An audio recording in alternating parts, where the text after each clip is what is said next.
할렐루야. 오늘 주일 저녁 하나님께 예배하러 나오신 우리 사랑하는 성도님들을 축복합니다. 또한 여러 가지 사정과 형편으로 인터넷으로 영상 예배를 드리시는 사랑하는 성도님들도 주님의 이름으로 축복합니다. 하나님께서 예비하신 사랑과 은혜와 은총과 축복이 사랑하는 성도님들의 가정과 또한 모든 자녀손들 그리고 학교와 일터와 사업장에도 차고도 넘쳐나시기를 다시 한번 주님의 이름으로 축복합니다. 코로나19로 인해 많은 사람들이 어려움에 처해 있습니다. 무급휴직 또한 해고를 당하는 사람들도 많이 나오고 있고요.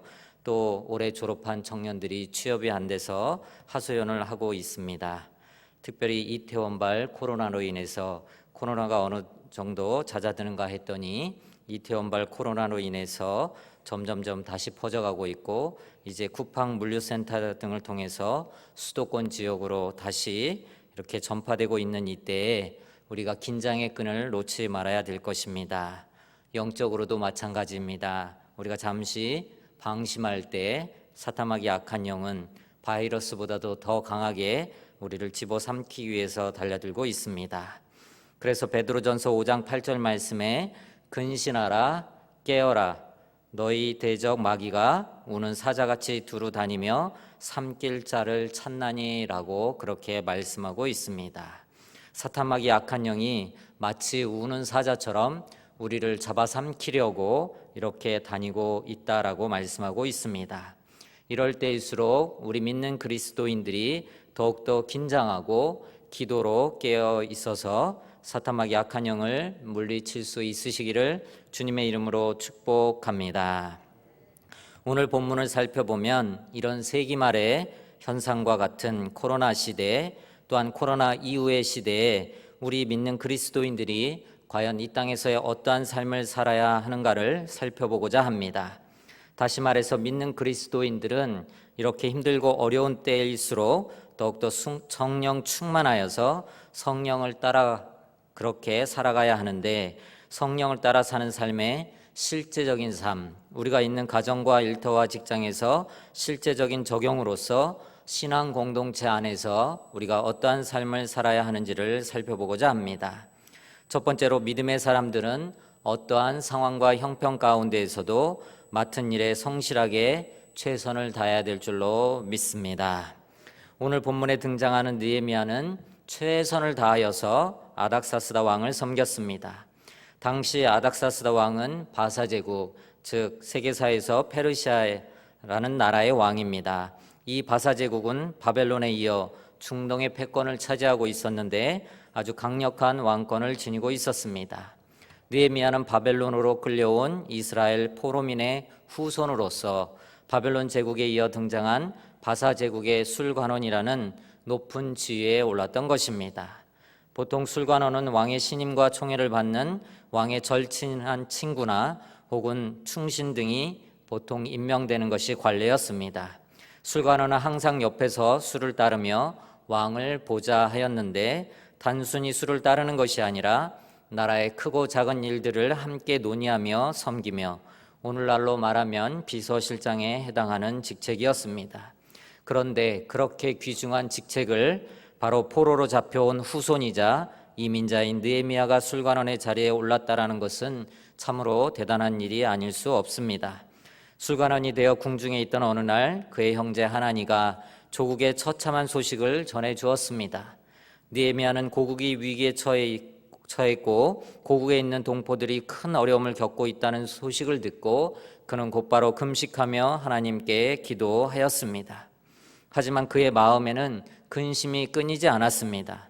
우리가 하나님 앞에 기도하면서도 우리가 믿는다고 하지만 인간이기에 근심이 끊이지 않는 것입니다.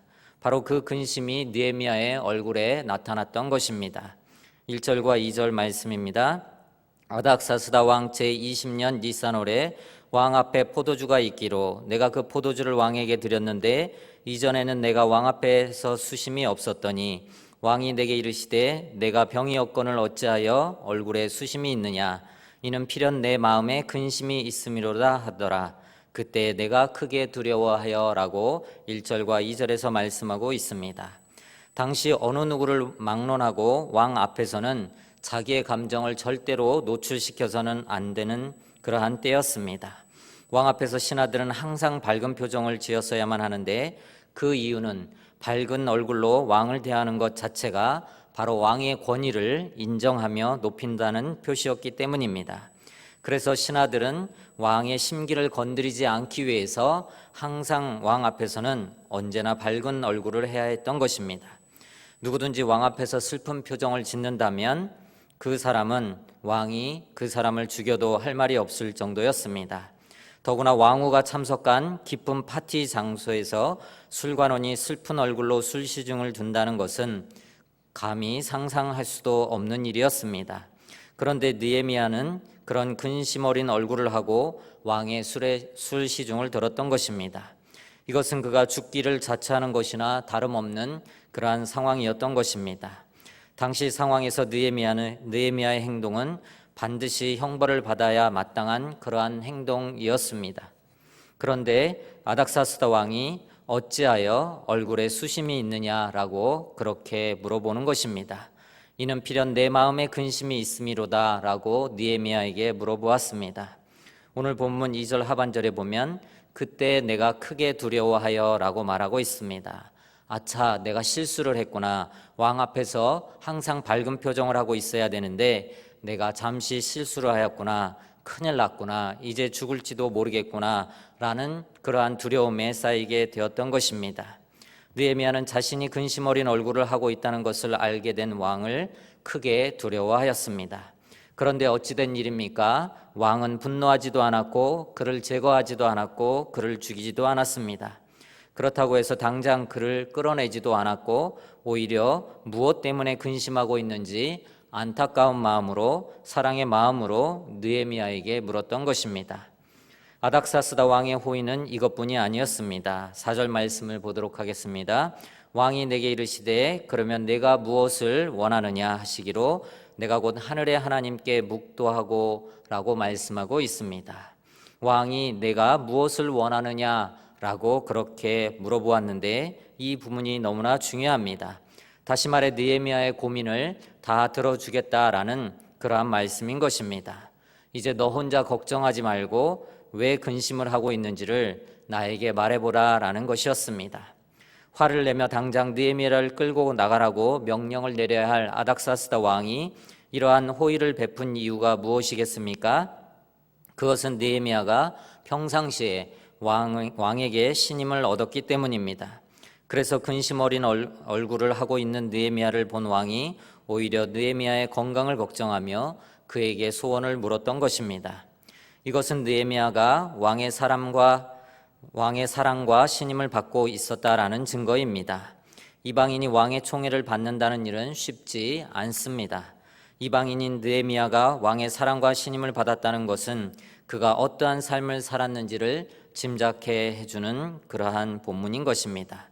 그는 평소에 성실하게 맡겨진 일에 최선을 다했기 때문에 비록 그가 포로로 잡혀왔지만 포로의 신분이었고 이방인의 신분이었지만 자신의 상황에서 최선을 다하였기 때문에 그가 그러한 자세로 왕을 섬김에 있어서 최선을 다해 섬겼기 때문에 그러한 일이 일어났던 것입니다. 사랑하는 성도 여러분, 믿는 그리스도인들은 어떤 상황과 형편 가운데서도 좌절하거나 낙심할 것이 아니라 맡겨진 일에 최선을 다해야 될 줄로 믿습니다. 누가 보든 보지 않던 간에 최선을 다해야 합니다. 비록 내가 노예의 신분이라 할지라도 요셉이 감옥에서도 최선을 다했던 것처럼 또한 느헤미야가 이방인의 신분이면서도 최선의 삶을 다하였던 것처럼 바로 그리스도인의 삶은 이러한 삶이어야 하는 것입니다. 그러기에 사도 바울은 골로새서 3장 22절과 23절에서 이렇게 말씀하고 있습니다. 종들아 모든 일에 육신의 상전들에게 순종하되 사람을 기쁘게 하는 자와 같이 눈가림만 하지 말고 오직 주를 두려워하여 성실한 마음으로 하라. 무슨 일을 하든지 마음을 다하여 주께 하듯 하고 사람에게 하듯 하지 말라. 할렐루야, 할렐루야. 그렇습니다. 무슨 일을 하든지 마음을 다하여 주께 하듯 하라라는 것입니다. 우리 눈에 보이는 그러한 세상 사람들을 대하듯이 하지 말고 내가 무슨 일을 하든지 어떠한 일을 하든지 마음을 다하고 최선을 다하여 하나님께서 지금 지켜보고 계심을 기억하며 사람에게 대하듯 하지 말고 주님께 대하듯이 하라라는 말씀인 것입니다. 하나님을 믿는 우리는 사람을 기쁘게 하기 위해서 눈가림만 하는 사람들과 달리 성실한 마음으로 최선을 다해야 될 줄로 믿습니다. 무슨 일을 하든지 사람에게 하듯 하지 말고 주님께 하듯이 최선을 다해야 하는 것입니다. 여러분들의 가게에 찾아오는 손님들을 주님 대하듯이 최선을 다해 섬기면 손님들의 마음을 얻을 수 있습니다.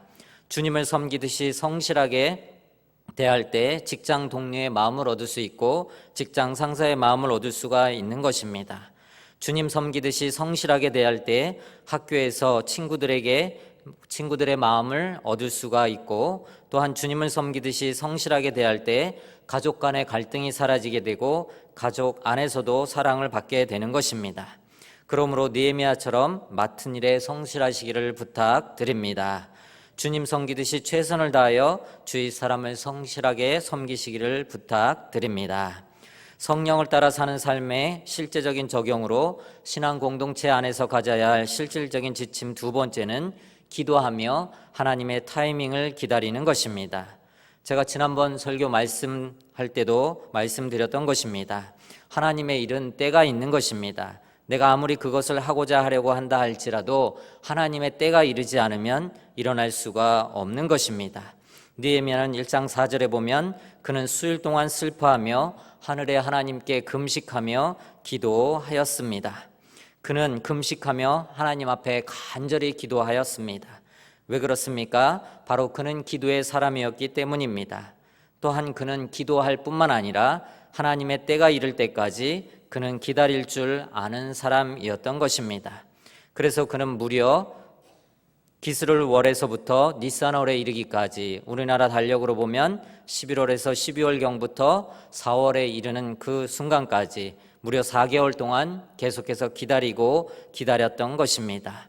그는 하나님 앞에 하나님께서 분명히 나의 기도를 들으시고 응답해 주실 때가 있음을 분명히 기억하며 그는 간절히 기다렸던 것입니다. 이사야서 30장 18절에 이렇게 말씀하고 계십니다.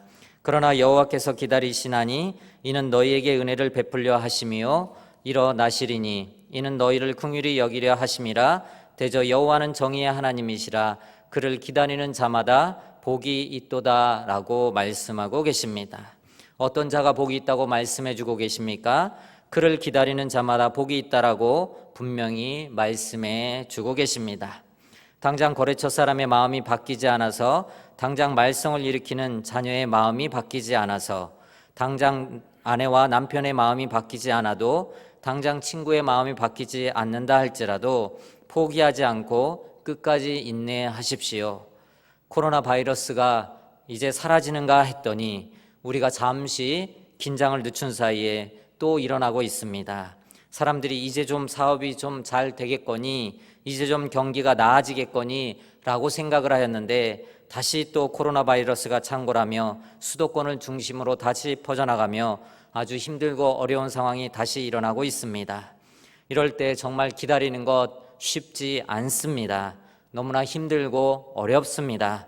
그러나 사랑하는 성도 여러분, 이럴 때일수록 주님께 시선을 고정하시고 분명히 하나님께서 이것을 끝까지 가게 내버려 두지 않으실 것입니다. 하나님께서는 이 코로나 바이러스로 우리를 완전히 이 세상에서 없애지 않으실 것입니다. 그러기에 지금은 힘들지만 분명한 사실은 이 또한 지나갈 것이며 하나님께서 우리를 통하여서 이 일을 해결해 주실 줄로 믿습니다. 사랑하는 성도 여러분, 느헤미야처럼 기도하고 믿음으로 기다리시기를 주님의 이름으로 축복합니다. 세 번째로, 믿음의 사람들은 무슨 일을 하든지 철저하게 계획을 세우고 미리 준비해야 합니다. 주위에 보면 이런 사람들이 있습니다. 이제 내가 하나님 앞에 기도했으니까 이제 다 알아서 하나님께서 해결해 주시겠지라고 생각하며 아무것도 준비하지 않고 있는 사람들이 있습니다. 언뜻 보면 이런 사람들이 믿음이 좋은 것 같지만 사실은 잘못된 신앙인 것입니다. 기도하면서 하나님께서 이루어 주실 소망을 가지고 계획을 짜고 준비하는 사람이 진정한 믿음의 사람인 것입니다. 믿음의 사람들은 하나님께 기도하고 기다리면서 허송세월을 하는 것이 아니라 기도하면서 주님이 주시는 생각과 주님이 주시는 마음을 가지고 계획들을 세우고 미리 준비해야 하는 것입니다. 이 코로나 바이러스가 영원히 가겠습니까? 이 세상의 것은 영원하지 않습니다. 그렇다면 우리는 코로나 바이러스 이후의 시대도 준비해야 하는 것입니다. 사람들의 믿음이 떨어지고 있다고 합니다. 사람들의 신앙이 떨어지고 있다고 합니다. 사람들이 교회에서 한 사람 두 사람 벗어나고 있다고 합니다. 이럴 때일수록 우리는 어떻게 해야 되겠습니까?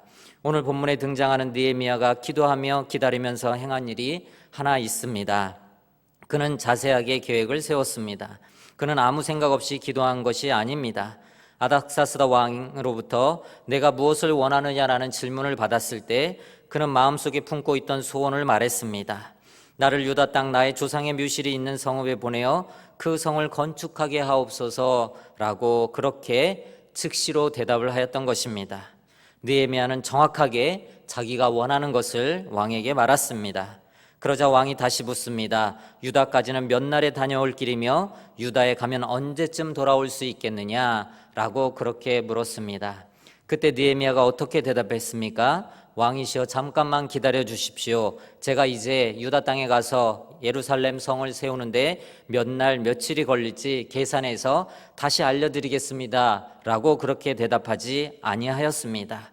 6절 말씀입니다. 그때 왕후도 왕 곁에 앉아 있었더라. 왕이 내게 이르시되 내가 몇 날에 다녀올 길이며 어느 때에 돌아오겠느냐 하고 왕이 나를 보내기를 좋게 여기시기로 내가 기한을 정하고 라고 말씀하고 있습니다.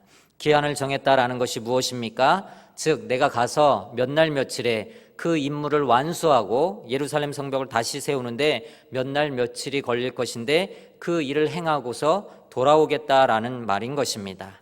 여기 내가 기한을 정하고라는 말은 느헤미야는 얼마가 걸릴지 소요를 다 알고서 왕에게 준비하고서 왕에게 즉시로 대답했다라는 사실입니다. 여기서 무엇을 알 수 있습니까? 느헤미야는 4개월 동안 하나님 앞에 기도만 한 것이 아니라 그는 기도하면서 어떻게 해야 무너진 예루살렘 성벽을 재건할 수 있을까? 자재는 무엇이며 얼마나 필요할 것이고 공사를 위해 사람들은 얼마나 필요할 것인가? 또 그 사람들을 어떻게 모을 수 있으며 이 일을 위해서 얼마나 기간이 걸릴까? 등을 생각하며 철저하게 한 치의 오차도 없이 그는 준비를 하였기에 그는 곧바로 대답할 수 있었던 것입니다. 그 준비한 내용이 7절과 8절에 4개월 동안 어떻게 했는지가 나오고 있습니다. 7절과 8절 말씀을 보도록 하겠습니다. 내가 또 왕에게 아뢰되 왕이 만일 좋게 여기시거든 강 서쪽 총독들에게 내리시는 조서를 내게 주사 그들에게 나를 용납하며 유다에 들어가기까지 통과하게 하시고 또 왕의 살림 감독 아삽에게 조서를 내리사 그가 성전에 속한 영문의 문과 성곽과 내가 들어갈 집을 위하여 들보로 쓸 제목을 내게 주게 하옵소서 하매 내 하나님의 선한 손이 나를 도우심으로 왕이 허락하고 라고 말씀하고 있습니다. 그는 유다에 들어가기까지 통과하는데 많은 어려움을 겪지 않도록 왕에게 조서 즉 통행 증명서를 써달라고 요청을 하였습니다. 또한 무너진 성과 불타버린 성문들을 재건하고 총독인 자기가 들어갈 집을 건축하기 위해서 여러 가지 제목들 즉 재료들을 얻기 위해서 살림 감독 아삽에게 조서를 내려줄 것을 구체적으로 요청하였던 것입니다. 이것으로 볼 때 느헤미야가 4개월 동안 기도만 하고 하나님이 알아서 해주시겠지 하나님께 기도했으니 이것으로 끝 하고 그는 아무것도 안 하고 있었던 것이 아닙니다. 그는 하나님의 응답이 주어졌을 때를 대비하여 치밀하게 계획을 세우고 철저하게 준비를 하고 있었던 것입니다. 포기하지 않고 기도하되 하나님의 응답이 주어졌을 때를 대비하며 치밀하게 계획을 세워야 할 줄로 믿습니다. 하나님께서는 응답이 주어졌을 때를 대비하여 치밀하게 계획을 세우고 준비하는 사람을 좋아하십니다. 그리고 그 사람에게 응답해 주십니다. 또한 당장 말썽을 일으키는 자녀의 마음이 바뀌지 않아도 당장 아내와 남편의 마음이 바뀌지 않아도 지금 당장 코로나 바이러스가 지금 당장 순식간에 사라지지 않는다 할지라도 우리는 분명히 하나님께서 그들의 마음을 바꿔주실 것이고 이러한 상황을 해결해 주실 것을 믿는 믿음으로 느헤미야처럼 미리 믿음을 가지고 계획을 세워 나가야 될 줄로 믿습니다. 사랑하는 성도 여러분, 지금은 참으로 힘들고 어려운 때입니다. 마치 하나님께서 알곡과 쭉정이를 고르는 것과 같은 그러한 때 같습니다. 마태복음 25장에 보면 천국 비유가 나오고 있습니다. 천국은 마치 등을 들고 신랑을 맞으러 나간 10처녀와 같다라고 그렇게 예수님께서 말씀하시며 비유를 말씀해 주셨습니다. 10명의 신랑을 맞으러 간 처녀들이 있었습니다. 그런데 5처녀는 슬기로운 처녀이고 5처녀는 미련한 처녀였습니다. 슬기로운 처녀들은 그릇에 기름을 담아 등과 함께 가져갔습니다. 그런데 미련한 처녀들은 등은 준비를 하였지만 여분의 기름을 준비하지 못했던 것입니다. 신앙이 더디움으로 그 기다리던 처녀들이 잠이 들고 말았습니다. 그런데 갑자기 밤중에 소리가 나서 신랑이 오는 소리가 들렸습니다. 그래서 그 신랑을 맞으러 나아가려고 하는데 그 처녀들이 일어나서 등을 준비하는데 이제 기름을 준비한 처녀들은 슬기롭게 신랑을 맞이할 준비를 하였습니다. 그런데 미련한 자들은 슬기 있는 자들에게 말을 합니다. 우리 등불이 꺼져가니 너희 기름 좀 나누어 달라라고 그렇게 부탁을 하였습니다. 그러나 슬기 있는 자들이 대답합니다. 우리와 너희가 쓰기에 다 부족할까 하니 너희는 차라리 가서 그 기름을 사오라고 말하였던 것입니다. 그러자 미련한 처녀들은 그 기름을 준비하기 위해서 그것을 사러 간 사이에 신랑이 오므로 준비하였던 슬기로운 자들만이 천국에 들어가게 되고 문은 닫혔다라는 그러한 비유를 주님께서 말씀해 주셨습니다. 그런즉 깨어 있으라 너희는 그날과 그때를 알지 못하느니라 라고 그렇게 말씀하고 있습니다. 그렇습니다. 앞으로 코로나뿐만 아니라 앞으로 어떠한 일이 일어날지도 모릅니다. 사탄마귀 악한 영은 온갖 수단과 방법을 가지고 우리를 총공격해 올 것입니다. 한 영혼이라도 천국에 못 가게 하는 것이 바로 사탄마귀가 노리는 것이고 원하는 것입니다. 그러기에 우리는 깨어 있어야 하는 것입니다. 슬기로운 처녀처럼 깨어 있어야 하는 것입니다. 앞서 처음에 읽어드렸던 베드로전서 5장 8절 말씀처럼 근신하라 깨어라 너희 대적마귀가 우는 사자같이 두루 다니며 삼킬 자를 찾나니 라고 말씀하고 있습니다. 우리는 근신하며 깨어 있어야 하는 것입니다. 이럴 때일수록 더욱더 주님 앞에 달려나오고 주님 앞에 더욱더 부르짖어 기도하고 이럴 때일수록 우리는 더욱더 주님을 바라보며 주님 앞에 나아가야 될 줄로 믿습니다. 코로나보다 더 무서운 것은 영적으로 나태해지는 것입니다. 또한 하나님과 소통하지 않는 것입니다.